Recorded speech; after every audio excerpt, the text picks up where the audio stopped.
तेत कुशलो अरुक्षेम प्रातस्मरणीयुलु विश्ववंदनीयुलु संत महात्मुलकी साम्राटुलैन सद्गुरु श्री कबीर साहेब जी मरियु ना हृदय कमలంలో నివసిస్తున్న ఆచార్య గురువర్యుల పాదార బిందాలకి ఆదర్ సహితంగా త్రైబార్ సాహెబ్ బందిని తెలుపుతూ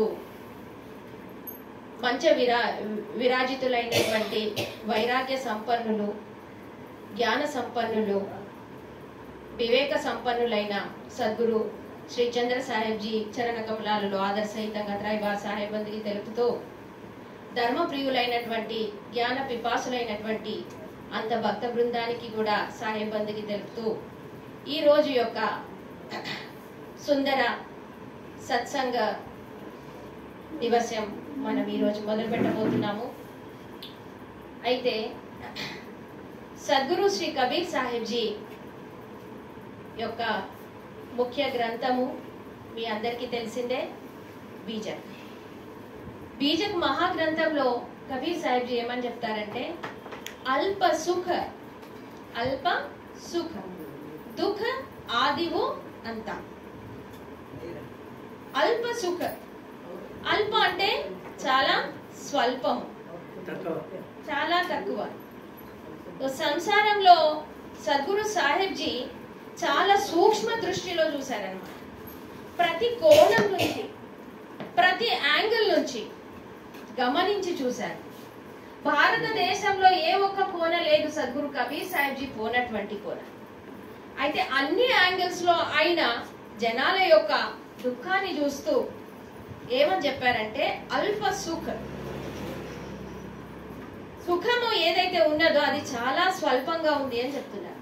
అయితే ఇక్కడ సుఖం అనేది దాని యొక్క నిర్వచనం మనకు కావాలి. సుఖం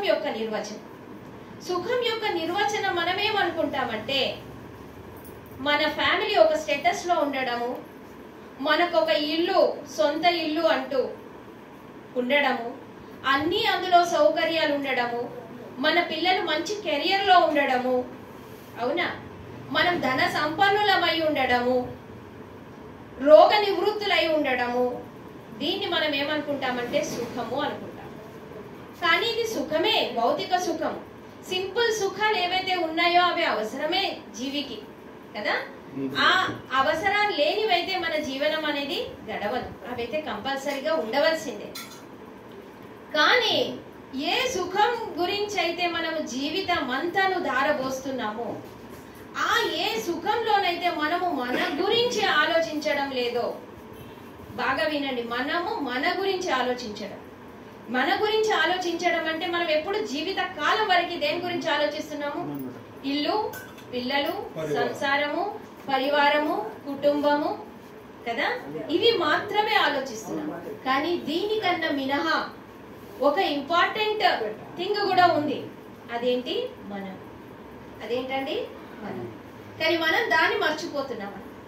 ఎన్ని సుఖ సౌకర్యాలు ఉన్నా కూడా మనము మన గురించి మర్చిపోయాము అంటే ఆ సుఖ సౌకర్యాలన్నీను దేనికి పనికి రానివన్నమాట. ఇంటి బయటికి వెళ్ళాము, మళ్ళీ ఇంటికి చేరుకోవాలంటే మనకు అడ్రస్ అనేది దొరకట్లేదు. అడ్రస్ అనేది దొరకకపోతే ఎంత కష్టం అవుతుంది చెప్పండి కదా. ఎక్కడో ఎవరినో అడగాలి, చేయాలి, మళ్ళీ ఆ ఇంటికి దరికి చేరుకునేంత వరకు సమయం అనేది వృధా అయిపోతుంది, శక్తి అనేది కూడా వృధా అయిపోతుంది. ఏమండి ప్రొఫెసర్ గారు, అంతేనా? సమయము శక్తి రెండూను వృధా అయిపోతున్నాయి. అయితే మనం గనక మన ఇంటి అడ్రస్ ని బాగా గుర్తుపెట్టుకొని గనక తిరిగి మళ్ళీ ఇంటికి తావుకి చేరుకున్నామంటే అక్కడ మనం సమయం కూడా వృధా కాదు, ఆ తర్వాత వయసు కూడా వృధా కాదు, ఆ తర్వాత శక్తి కూడా వృధా కాదు. వ్యక్తి దగ్గర ఉన్నవి మూడు: సమయం ఒకటి ఉంది, వయసు ఒకటి ఉంది, శక్తి ఒకటి ఉంది. కానీ దీన్ని సద్వినియోగం కనుక చేసుకోకపోతే అదనేది ఏమైపోతుంది? వృధా అయిపోతుంది. ఒక అడవిలో చెట్టు మంచి పువ్వు అనేది పూసింది, సుగంధితమైనటువంటి పువ్వు, కానీ అది సమయస్ఫూర్తితోని రాలిపోయింది అంటే అంటే అది దేనికైనా పనికొచ్చినట్ట? అదే విధంగా మన మనుష్య జన్మం కూడా ఇన్ని అవయవాలతో వచ్చింది. ఏంటంటే ఉన్నాయి దీంట్లో వాక్ శక్తి ఉంది, కర్మశక్తి ఉంది, కొత్త కర్మలు నాటుకునేటటువంటి శక్తి కర్మభూమిక ఇది. అంతేనమ్మా? అంతేనా కదా? కర్మభూమిక ఉంది, వాక్ శక్తి ఇందులో ఉంది. ఇటువంటి సంపన్నమైనటువంటి జీవితాన్ని మనం మర్చిపోయి, మనల్ని మర్చిపోయి సంసార వ్యవహారాలు చెయ్యాలి, చేయకుండా పరిగెత్తాలని ఎవరు చెప్పరు. చెయ్యండి, పర్ఫెక్ట్ గా చేయండి. ఇంకా అది గురు భక్తిలో మీరు గనక ఉన్నట్టయితే ఆ కర్తవ్యాలన్నీ ఇంకా పర్ఫెక్ట్ గా చేస్తారు. అంతేకాకుండా వచ్చేటటువంటి దుఃఖాలను ఎవరైనా ఆపగలిగారండి ఈ రోజు వరకు? ఏ మంత్రతంత్రాలు ఆపలేవు, ఏ యోగ జపాలు ఆపలేవు, ఏ నామ సుమిరణం కూడా ఆ దుఃఖాలని ఆపలేదు. ఆపగలిగిందండి ఎవరికైనా? ఆపలేదు. కానీ ఆ దుఃఖాలకు ఎదుర్కొనేటటువంటి శక్తి అనేది మనకు గురు భక్తిలో వస్తుంది. ఆ శక్తి అనేది ఎందులో వస్తుంది? గురు భక్తిలో వస్తుంది. గురు భక్తిలో వచ్చినటువంటి దుఃఖాలన్నీ ఎలా అనిపిస్తాయి? ఒక మేఘాలు వచ్చి పోయినట్టుగా అనిపిస్తాయి అన్నమాట. మేఘాలు ఎలా వస్తాయి? కాసేపటికి కమ్ముకుంటాయి, ఆ తర్వాత కురిసేది ఉంటే కాసేపు కురుస్తాయి, ఆ తర్వాత తప్పనిసరిగా సూర్యుడు అనేది ఉదయించవలసిందే. ఒక రోజు లేకపోయినా రెండవ రోజు లేకపోయినా మూడవ రోజు సూర్యుడు అనేది ఉదయించవలసిందే. అదే విధంగా ఇక్కడ కూడా గురు భక్తిలో ఎవరైతే ఉంటారో వాళ్ళకి దుఃఖం వచ్చినా కూడా ఆ దుఃఖాన్ని ఎలా చూస్తారు? ఒక మేఘాల లాగా చూస్తారు. స్వల్పం అనిపిస్తుంది.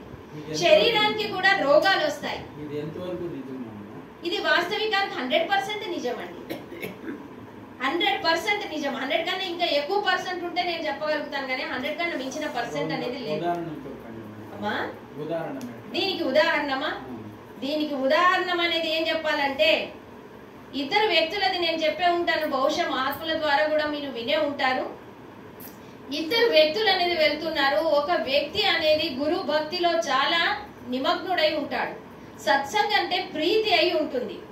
రెండవ వ్యక్తికి అనేది, అంటే ఇద్దరు స్నేహితులే, రెండవ షార్ట్ గా చెప్తాను, మీరు వినే ఉంటారని నాకు అనిపిస్తుంది. రెండవ వ్యక్తి అనేది సత్సంగంలో రుచి చూపించాడు అన్నమాట. అయితే ఈ మొదటి స్నేహితుడు ప్రేరేపిస్తాడు, పదండి సత్సంగి, నువ్వు కూడా నడు. ఇద్దరు స్నేహితులు ఉంటే తప్పనిసరిగా కదా వాడు ఏది దారిలో పోతున్నాడో ఆ దారిలోకి తీసుకొస్తాడు.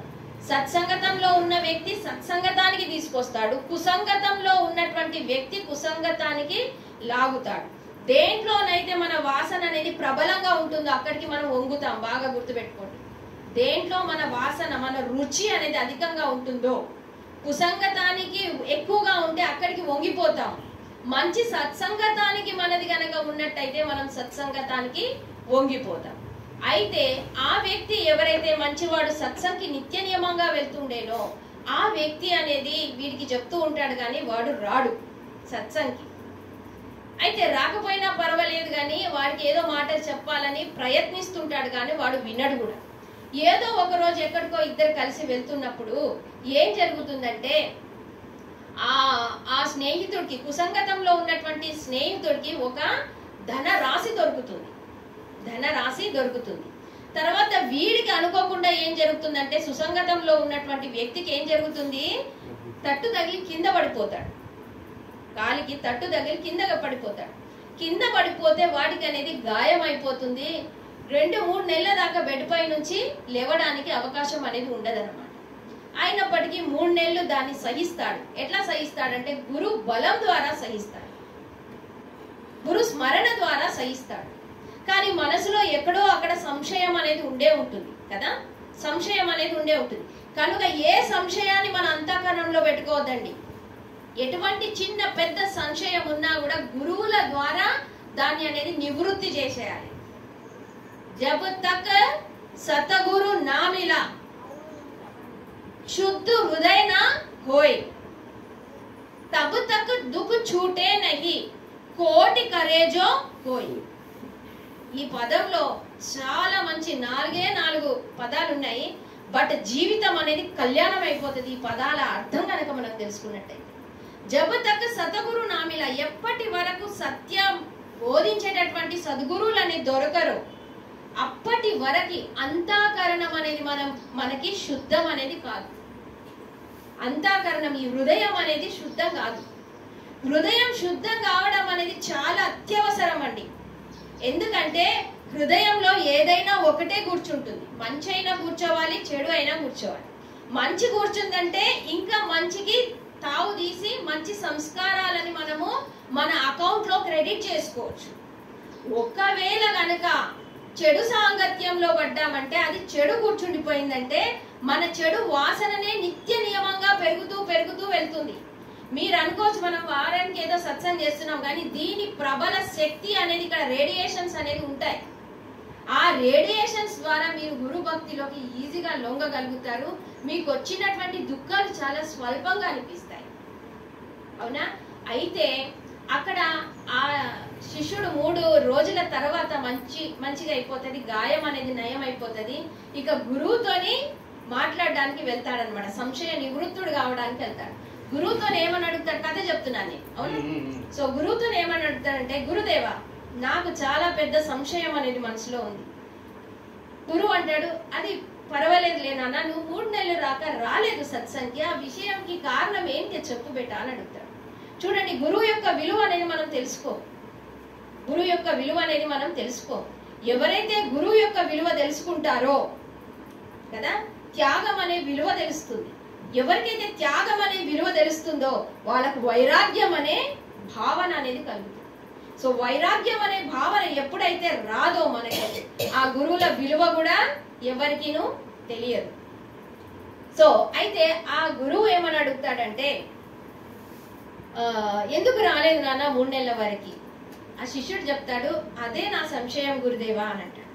అదెట్లా బెటా చెప్పు అంటే, నేను నిత్య ప్రతి నియమంగా మీ దగ్గరికి వచ్చి సత్సంగం చేస్తూనే ఉన్నాను, అయినప్పటికీ నాకు ఈ గాయం అనేది తగిలింది. ఈ గాయం ద్వారా నేను 3 నెలల వరకు ఇంట్లో పడుకోవాల్సి వచ్చింది. నా రోజువారీ అనేది తిండికి నాకు చాలా ఇబ్బంది అయ్యింది. ఎందుకంటే నేనే సంపాదించి నేనే పోషణ చేసేటటువంటి వాడిని ఇంట్లో ఉన్నాను, ఒక్కడనే ఉన్నాను. నాకు చాలా ఇబ్బంది అయింది గురుదేవా. మరి ఎవరైతే నా స్నేహితుడు ఉన్నాడో వాడికి అసలు సత్సంగతం అంటే గిట్టనే గిట్టదు. అయినప్పటికీ వాడికి ధనరాశి అనేది దొరికింది. ఆ ధనరాశి దొరకడం వల్ల వాడనేది తృప్తిగా హాయిగా 3 నెలలు 4 నెలల వరకు శారీరక శ్రమ లేకుండా తిని పడుకుంటున్నాడు. ఈ సంశయ నివృత్తిని నాకు చెయ్యండి అని అన్నాడు. నేను చేస్తున్నా, నిత్య ప్రతి సత్సంగం వస్తున్నాను, మీవన్నీ పాటిస్తున్నాను, అయినప్పటికీ నాకు ఈ దుఃఖం ఎలా అని అడుగుతాడంట. అప్పుడు ఆ గురుదేవుడు కళ్ళు మూసుకొని చెప్తాడు ఏంటంటే, నానా నువ్వు నీ స్నేహితుడు ఎవడైతే ఉన్నాడో వాడికి ధనరాశి దొరికింది అనుకున్నావు కదా, ఆ ధనరాశి వాడి పూర్వ శుభ సంస్కారాలు ఎన్ని ఉండే అంటే, ఆ ధనరాశి అనేది వాడికి కాదు కదా 2 సంవత్సరాల వరకు కూర్చొని తినేటటువంటి ధనరాశి వాడికి దొరికేది. ఇంకా వాడు గనక ఇప్పుడు కొత్త బీజాలు, భక్తి అనే బీజాలు గనక నాటుకొని ఉంటే ఆ ధనరాశిని గనక వాడు ఇంకా పెంపొందించుకునేవాడు, ఇంకా అధికంగా వాడికి ఉపయోగపడేది. కానీ నీకు ఏదైతే గాయం